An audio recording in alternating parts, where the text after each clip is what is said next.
Il paniquait, tout le monde l'a vu. Dans le bureau ovale, Donald Trump affirme être totalement blanchi par les fichiers Epstein. Mais plus il parle, plus la scène se fissure. 3 millions de documents publiés, dit-il.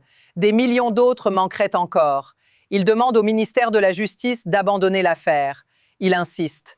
Rien sur moi. Puis, sans reprendre souffle, il accuse Epstein d'avoir comploté contre lui avec un écrivain pour lui faire perdre une élection. C'est là que tout bascule. Quelqu'un qui n'a rien à cacher ne réclame pas la fin d'une enquête en direct à la télévision. Quelqu'un de serein ne transforme pas une question en attaque tous azimuts. Et surtout, quelqu'un de confiant ne revient pas obsessionnellement sur le même sujet, encore et encore, comme s'il cherchait à reprendre le contrôle. Et toi, tu n'es pas spectateur de cette scène. Quand le pouvoir parle sous pression, les conséquences dépassent toujours la personne à la tribune. Mais voici ce qui rend ce moment explosif. Trump ne se contente pas de nier, il réécrit l'histoire sous nos yeux. Tout commence officiellement avec une annonce technique. Le ministère de la Justice publie une partie des fichiers Epstein. 3 millions de pages rendues publiques. C'est le chiffre que Donald Trump répète lui-même devant les journalistes. Mais dès cette phrase, il réduit l'événement à une formalité administrative, presque une perte de temps. Selon lui, c'est tout ce qu'ils sont censés faire, et il serait déjà temps de passer à autre chose. Sauf que ce moment n'est pas isolé. Il s'inscrit dans une séquence bien plus large. Une libération partielle de documents, des pages manquantes, des millions de documents toujours absents selon ceux qui suivent le dossier. Et surtout, un président qui décide de commenter publiquement une enquête censée le concerner, pour expliquer pourquoi elle ne devrait plus exister. Regarde bien le cadrage. Trump ne dit pas seulement qu'il n'est pas impliqué. Il affirme que toute l'attention portée à Epstein est artificielle, politique, manipulée. Il transforme une publication judiciaire en bataille narrative. La vraie question devient alors évidente. Si tout cela est sans importance, pourquoi en faire un sujet central depuis le bureau ovale? Il fait une affirmation lourde, puis il l'appuie lui-même sans s'en rendre compte. Trump déclare devant les caméras qu'il est totalement blanchi, parce que selon lui, les documents publiés ne contiennent rien sur moi. Il ajoute même que cette publication est meilleure que prévu, pour lui. Et pour renforcer ce point, il avance un récit précis. Jeffrey Epstein aurait conspiré avec un écrivain, Michael Wolff, pour le faire perdre à l'élection présidentielle. Il le dit clairement, en direct, depuis le bureau ovale. C'est un détail clé, parce qu'en affirmant qu'Epstein complotait contre lui politiquement, Trump reconnaît implicitement une relation suffisamment proche pour qu'un tel complot existe. Ce n'est pas une rumeur rapportée par un tiers, c'est sa propre version, formulée à haute voix. Puis il pousse plus loin. Il explique que toute cette affaire fait perdre du temps au ministère de la Justice. Il insiste sur le fait que, quand Epstein était vivant, personne ne s'en souciait. Et il recentre immédiatement l'attention sur d'autres noms, notamment Bill Clinton, qu'il décrit comme une grande partie du dossier. Mais remarque ce qui manque. À aucun moment, il ne demande une enquête complète. Il ne réclame pas la transparence totale. Il ne demande pas que tous les documents soient publiés. Il demande que tout s'arrête. Et c'est précisément là que le récit commence à se fissurer. À partir de là, la situation ne se calme pas. Elle s'accélère. Après la conférence de presse, Trump ne se retire pas. Il envahit l'espace public. Messages répétés sur ses réseaux sociaux. Même ligne, encore et encore. Il affirme qu'il n'a jamais été ami avec Epstein. Il martèle qu'il n'a jamais mis les pieds sur l'île. Il accuse les démocrates et leurs donateurs d'être les véritables complices. Et surtout, il présente l'affaire comme une attaque politique ratée contre lui. Ce genre de réaction a déjà un précédent. Quand un scandale menace de s'étendre, le réflexe classique n'est plus la défense factuelle, mais la saturation. Multiplier les déclarations, changer d'angle, accuser d'autres acteurs, créer du bruit pour empêcher une lecture claire. Et c'est exactement ce qui se normalise ici. Un président qui transforme une publication judiciaire en guerre de communication permanente. Un dossier criminel traité comme un débat de plateau. Une enquête réduite à un affrontement partisan. Mais voici le glissement le plus inquiétant. Plus Trump parle, plus l'idée même d'une clarification complète disparaît. Le sujet n'est plus ce que contiennent les fichiers, mais qui contrôle le récit. C'est à ce moment précis que l'affaire cesse d'être un scandale isolé et devient un test de pouvoir.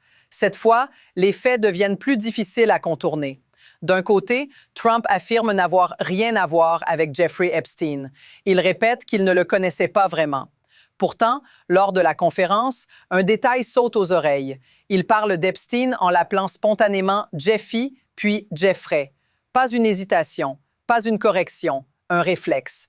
À l'écran, cela ressemble moins à une distance qu'à une familiarité. Puis viennent les chiffres. Dans les documents publiés, il est indiqué qu'il existe des dizaines de milliers de références à Donald Trump à travers plusieurs milliers de fichiers liés à Epstein. Ce n'est pas une interprétation, c'est un volume, un motif répétitif, un nom qui revient encore et encore dans des rapports, des notes, des communications. Et au lieu de répondre à cela calmement, Trump accélère. Il publie toute la journée sur ses réseaux. Il affirme qu'Epstein aurait conspiré contre lui. Il menace de poursuites. Il accuse presque tout le monde sauf lui-même. Les mots sont catégoriques. Les actions, elles, sont fébriles. Les faits sont simples. Il nie toute proximité. Mais son langage, son obsession du sujet et l'ampleur des mentions racontent une autre histoire. Et c'est ici que la perception change durablement. Parce qu'à partir de ce point, ce n'est plus seulement ce qui est écrit dans les fichiers, c'est la manière dont il réagit à leur existence. À ce stade, tout s'enchaîne trop vite pour être contrôlé. Pendant que Trump tente d'éteindre l'incendie Epstein, d'autres foyers s'allument. Il attaque publiquement Thomas Massie, l'un des co-auteurs de la loi sur la transparence Epstein. Il ne critique pas la loi. Il attaque l'homme, sa loyauté, sa vie personnelle. Le message est clair. Ceux qui poussent à plus de transparence deviennent des cibles. En parallèle, Trump commence à remettre en avant Steve Bannon, un nom qu'il avait largement évité ces derniers temps. Et pourtant, Bannon apparaît dans les fichiers Epstein, avec des échanges directs, datés, montrant des discussions stratégiques alors qu'Epstein était déjà sous pression judiciaire. Ce retour soudain n'a rien d'anodin. Ajoute à cela une autre dynamique. Des documents sont brièvement publiés, puis retirés, puis remis en ligne. Des références disparaissent, d'autres réapparaissent. Dans le même temps, les noms de victimes et de survivants sont exposés publiquement, provoquant une réaction immédiate de leurs avocats. Tout se passe en même temps. Attaques politiques, pression judiciaire, communication erratique, fuite et retrait. La question n'est plus ce qui a déclenché la crise. La question est simple. Que se passe-t-il quand ce rythme ne ralentit pas?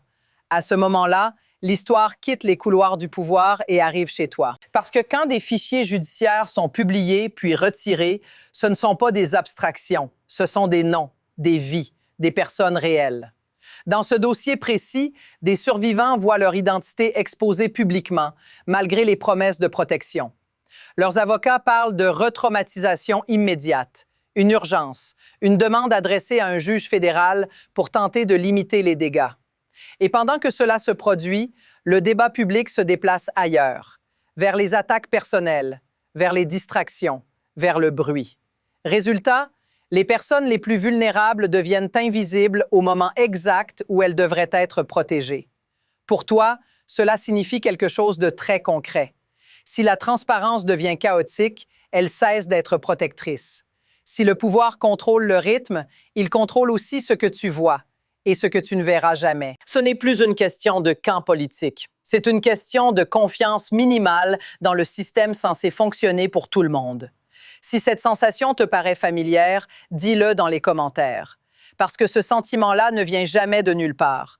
Ce qui rend cette affaire possible, ce n'est pas seulement une personne, c'est un mécanisme. Regarde comment tout s'aligne. Le pouvoir politique parle plus fort que la procédure. La communication va plus vite que la vérification. Et chaque fois que la pression monte, le système répond non pas par plus de clarté, mais par plus de spectacle. Conférences de presse, messages en rafale, attaques ciblées. Le flux ne s'arrête jamais assez longtemps pour que le public puisse comprendre l'ensemble. C'est ainsi que la confusion devient un outil. Quand trop d'informations arrivent en même temps, l'attention se fragmente, les contradictions passent, les questions restent sans réponse. Et l'essentiel, ce que contiennent réellement les fichiers, ce qui a été retiré, ce qui manque encore, glisse à l'arrière-plan. Ce n'est pas un accident. Le système récompense celui qui contrôle le rythme, pas celui qui apporte les faits. Plus la scène est chaotique, plus il devient difficile d'exiger une responsabilité claire. Et voici l'idée inconfortable. Dans ce genre de structure, la vérité n'est pas supprimée. Elle est simplement noyée. Et quand cela fonctionne une fois, cela devient un modèle reproductible. C'est là que le danger dépasse cette affaire précise et commence à ressembler à une méthode. À partir d'ici, 2 trajectoires se dessinent et aucune n'est figée. Dans la première, la pression retombe. Le flot d'annonces, d'attaques et de polémiques finit par épuiser l'attention. Les documents manquants restent manquants. L'histoire se dilue dans la suivante. Le pouvoir conserve l'initiative simplement parce qu'il a tenu plus longtemps que la curiosité du public.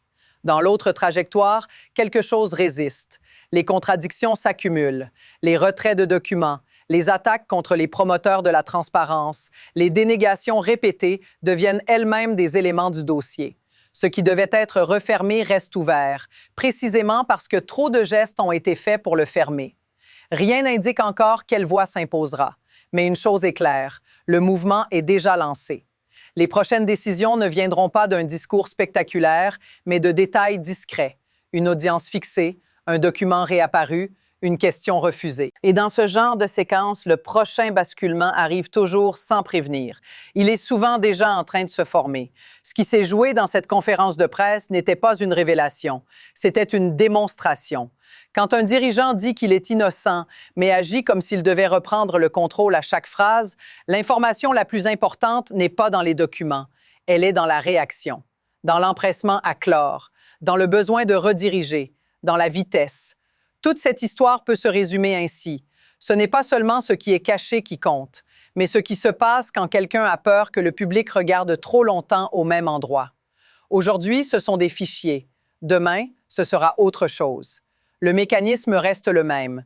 Bruit, saturation, confusion, puis passage à la suite. Si tu veux comprendre ce qui vient après ce genre de moment, il faut apprendre à observer non pas les déclarations, mais les réflexes. Abonne-toi pour la suite de cette analyse, parce que cette affaire n'est pas terminée. Elle vient juste de changer de forme.